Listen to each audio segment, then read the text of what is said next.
I've always played guitar for as long as I remember. I started when I was 4. But I've never found the guitar easy. You know, I had to work, and I still do.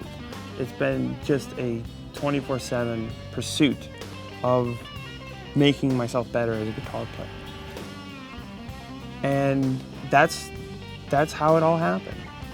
I just worked really hard and had good people around me. I was lucky enough to have good people around me, like, you know, my family, good guitar teachers, my manager of 20 years of the same kind of headspace going, we're gonna do this, we don't care what anybody says.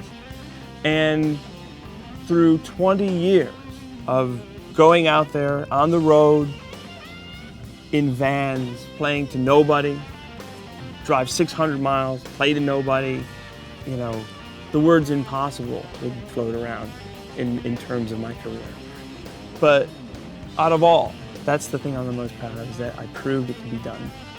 These kids who are 10, 15 years younger than I am, in that same van, traveling down the same highways, playing the same clubs to nobody, can at least go, that guy did it, and I'm not gonna stop until I do that myself.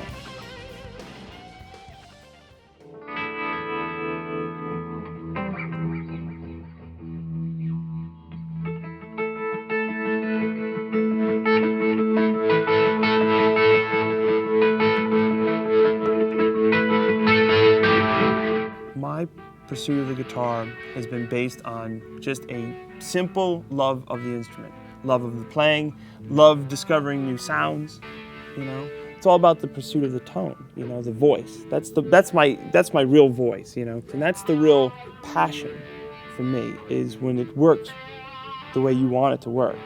You feel like you're finally opening up to everybody and communicating in a way that you couldn't articulate into words.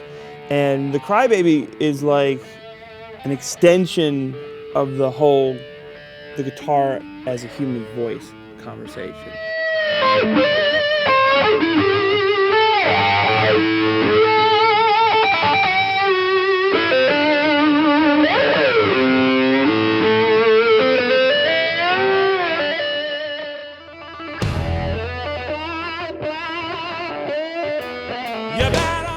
My friend Jeorge Tripps and I, we started on these wah-wah pedals about 3 or 4 years ago, and we started talking about, you know, doing these particular wah-wah pedals as a signature. I'm like, well, there's a lot of signature wah-wah pedals. Other than just putting your name on something, what actually makes it different?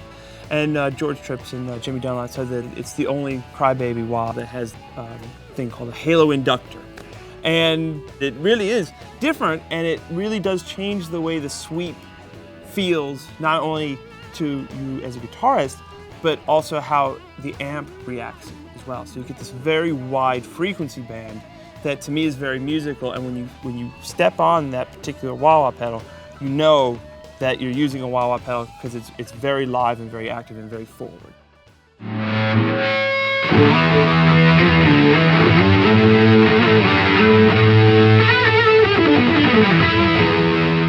The Fuzz phase started about 4 years ago. Jeorge Tripps gave me a fuzz face that he made, and it worked well with my rig because I'm basically a humbucker guy, which was always a challenge for me in the fuzz face world. The humbuckers always seemed too dark and too muddy. And they said, would you like to do a Joe Bonamassa fuzz face? And I was like, sure, because A, it's a unique design, and B, it sounds great with humbuckers, and it's a very expressive pedal, and it's a very warm pedal. It's not sputtery, it's very smooth on the top end and on the bottom end. And because the patina on it is so cool, and it'll only get better with time. And as you again, you know, gig with it and use it, and I encourage everybody not to keep them mint in the box and to take them out and stomp on them.